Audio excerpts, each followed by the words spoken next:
Galileo Galilei. Italy দেশের পিসা শহরে 1564 সালে গ্যালিলিও জন্মগ্রহণ করেন। তার পিতা ছিলেন একজন প্রতিভাসম্পন্ন গায়ক এবং শিক্ষিত মানুষ। শিশুকাল থেকেই গ্যালিলিওর মধ্যে প্রবল দৈহিক ও মানসিক শক্তির বিকাশ লক্ষ্য করা যায়। মাত্র 17 বছর বয়সে তিনি পিসা বিশ্ববিদ্যালয়ে অধ্যয়ন শুরু করেছিলেন। সেই স্থানেই তার বিজ্ঞান শিক্ষা লাভ হয়।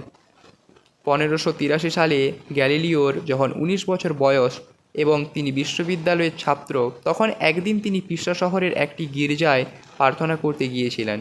সেখানে তিনি দেখলেন যে একটি তেলের বাতি শিকলের এক প্রান্তে ঝোলানো আছে। বাতির সমেত শিকলটি এদিকে ওদিকে ঝুলছে। এইভাবে দুলতে দুলতে প্রতিটি দোলনের বিস্তার আগেকারটির চাইতে কিছুটা কম, তবুও প্রত্যেকটি দোলনে একই সময় লাগছে। এই ঘটনাটি অতি সাধারণ। এই ঘটনা নিয়ে সাধারণ কোনো মানুষ কখনো মাথা ঘামায়নি, কিন্তু গ্যালিলিওর মনে ওই তুচ্ছ ব্যাপারটা নিয়েই প্রশ্ন জাগলো, কেন এমন হয়? ওই প্রশ্ন মাথায় নিয়েই একসময় বাড়ি ফিরে এলো সে। বাড়িতে এসে একটা প্রান্তে দাঁড়িয়ে ওজন বেঁধে দড়ি সমেত ওজনটাকে তিনি দোলাতে লাগলেন। এবারেও তিনি লক্ষ্য করলেন যে যদিও আগেরটার থেকে পরের দোলনের বিস্তার ক্রমশ ছোট হচ্ছে, তবুও প্রতিটি দোলনের ক্ষেত্রে সময় লাগছে একই। এই পরীক্ষার ফলেই গ্যালিলিও আবিষ্কার করলেন পেন্ডুলামের সূত্র। এই সূত্রই সূচনা করল আধুনিক গতিবিজ্ঞানের। এই সূত্র আজও নক্ষত্রের গতি নিরূপণ করতে এবং ঘড়ির সময় নিয়ন্ত্রণ করতে ব্যবহৃত হয়। এই আবিষ্কারের 6 বছর বাদে গ্যালিলিও দ্বিতীয় আবিষ্কার বিশ্ববাসীকে চমৎকৃত করল। গ্যালিলিওর বয়স তখন 25 বছর। তিনি পিসা বিশ্ববিদ্যালয়ের গণিতের অধ্যাপক হলেন। 2000 বছর আগে অ্যারিস্টটল বলে গিয়েছিলেন যে একই সঙ্গে ফেলে দিলে একটি ভারী বস্তু একটি হালকা বস্তু অপেক্ষা তাড়াতাড়ি মাটিতে পড়ে। তার অর্থ হালকা বস্তুর চাইতে ভারী বস্তুর পতনের বেগ দ্রুততর। গ্যালিলিওর অ্যারিস্টটলের মতকে যাচাই করতে দেখতে উদ্যোগী হলেন। এই উদ্দেশ্যে তিনি তার কয়েকজন সহকর্মী অধ্যাপককে নিয়ে পিসার বিখ্যাত হেলানে গম্বুজে উঠলেন। সঙ্গে নিলেন দুটি লোহার বল, একটা 10 পাউন্ডের ওজনের, অন্যটি 1 পাউন্ডের ওজনের। গ্যালিলিওর গম্বুজের আলস্টে ভর দিয়ে দাঁড়িয়ে বল দুটি একই সঙ্গে নিচে ফেলে দিলেন। আশ্চর্যের ব্যাপার, বল দুটি একই সঙ্গে মাটিতে স্পর্শ করল। এর থেকে গ্যালিলিও প্রমাণ করলেন যে পতনশীল বস্তুর গতি তার ওজনের উপর নির্ভর করে না। এতে অ্যারিস্টটলের মতবাদ মিথ্যা বলে প্রমাণিত হলো। গ্যালিলিও পরীক্ষা দ্বারা প্রমাণ করা সত্ত্বেও গ্যালিলিওর সহকর্মী অধ্যাপকেরা অ্যারিস্টটলের পুরনো মতবাদকেই আঁকড়ে ধরে রইলেন। তারা কিছুতেই গ্যালিলিওর আবিষ্কারকে সত্য বলে মেনে নিলেন না। এমনকি তারা গ্যালিলিওর বিরুদ্ধে সমালোচনা করতে লাগলেন, ষড়যন্ত্র চালাতে লাগলেন। অবশেষে গ্যালিলিও পিসা বিশ্ববিদ্যালয় থেকে সরে যেতে বাধ্য হলেন। গ্যালিলিও পিসা বিশ্ববিদ্যালয় থেকে চলে এসে তারপর পাদুয়া বিশ্ববিদ্যালয়ের অধ্যাপকের পদে যোগ দিলেন। তিনি এখানে বেশি বেতন যেমন পেলেন, তেমন কাজের স্বাধীনতাও পেলেন। এই বিশ্ববিদ্যালয়ে তিনি নির্বিবাদে বৈজ্ঞানিক পরীক্ষা নিরীক্ষা চালাতে লাগলেন। এখানে থাকাকালীন তিনি সেক্টর নামে একটি গণনাকারী যন্ত্র আবিষ্কার করলেন। টেলিস্কোপ বা দূরবীক্ষণ যন্ত্র আগেই আবিষ্কৃত হয়েছিল, কিন্তু এখানে গ্যালিলিও যে দূরবীক্ষণ যন্ত্র তৈরি করলেন তা বহুগুণ শক্তিশালী বলে প্রমাণিত হলো।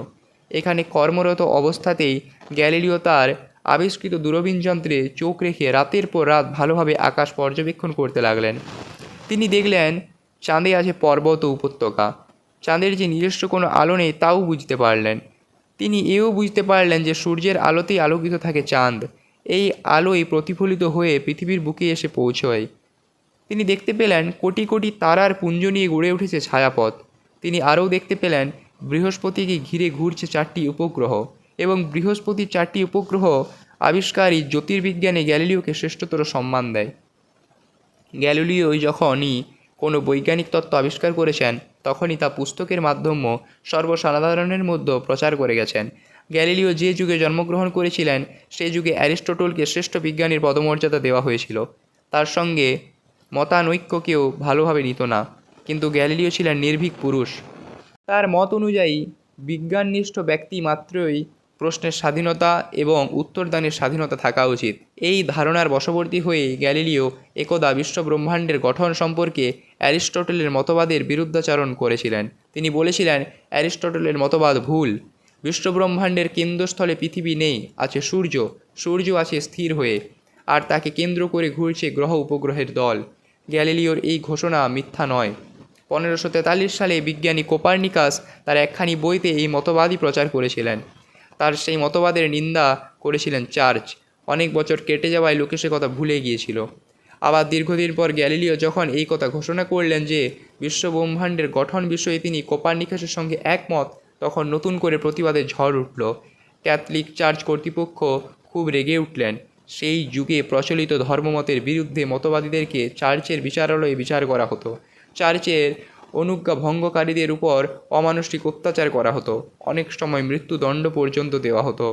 গ্যালিলিওকে বৃদ্ধ বয়সে অত্যাচারের ভয়ে বিচারালয়ে দাঁড়িয়ে ঘোষণা করতে হয়েছিল যে আমি গ্যালিলি ঘোষণা করছি যে বিশ্বব্রহ্মাণ্ডের কেন্দ্রস্থলে সূর্য স্থির হয়ে আছে, এই মতবাদ মিথ্যা। আমি শপথ করছি যে এই মিথ্যা মতবাদ আমি পরিত্যাগ করব এবং আমার ভুল সংশোধন করে নেব। একটা সত্যকে প্রকাশ করতে গিয়ে 1633 সালে গ্যালিলিওকে বৃদ্ধ বয়সে এমনইভাবে অভিযুক্ত হতে হয়েছিল প্রচলিত ধর্মমতের বিরুদ্ধাচরণের অভিযোগ। বিচারালয়ে দাঁড়িয়ে তাকে নিজের ইচ্ছার বিরুদ্ধে উপরোক্ত ঘোষণা করতে বাধ্য করা হয়েছিল। শুধু তাই নয়, এর পরেও তাকে নির্বাসন দণ্ড ভোগ করতে হয়েছিল স্বগৃহে অন্তরীণ থেকে। আর বিশ্ব ব্রহ্মাণ্ড সম্পর্কে তার লেখা বইগুলো চার্চ কর্তৃপক্ষ বাজেয়াপ্ত করেছিল। চার্চের আদালত কর্তৃক শাস্তি পাওয়ার পরও তিনি চুপ করে বসে থাকেননি, রচনা করেছিলেন তার সর্বশেষ গ্রন্থ। সেই গ্রন্থে গতি ও বলবিদ্যা সম্পর্কিত তার গবেষণার ফলগুলি তিনি লিপিবদ্ধ করেছিলেন, কিন্তু তখন তা প্রকাশ করার কোনো উপায় ছিল না। লুকিয়ে তিনি সেই পাণ্ডুলিপি পাঠিয়ে দিলেন হল্যান্ডে। সেখানে 1638 সালে বইখানি প্রকাশিত হয়েছিল। কিন্তু দুর্ভাগ্যের বিষয়, তখন গ্যালিলিও হারিয়েছেন তার দৃষ্টিশক্তি। তার শেষ গ্রন্থটি ছাপার অক্ষরে দেখার সুযোগ তার হলো না। অবশেষে 1642 সালে তিনি দেহত্যাগ করেন। তিনি ভাবিকালের বিজ্ঞানীদের জন্য রেখে গিয়েছেন এক মহৎ দৃষ্টান্ত, যা হলো ভ্রান্ত সিদ্ধান্তকে ত্যাগ করে পরীক্ষালব্ধ সত্যকে প্রতিষ্ঠা করতে পারার সৎ সাহস, যা একজন বিজ্ঞানীর ক্ষেত্রে একান্ত প্রয়োজন।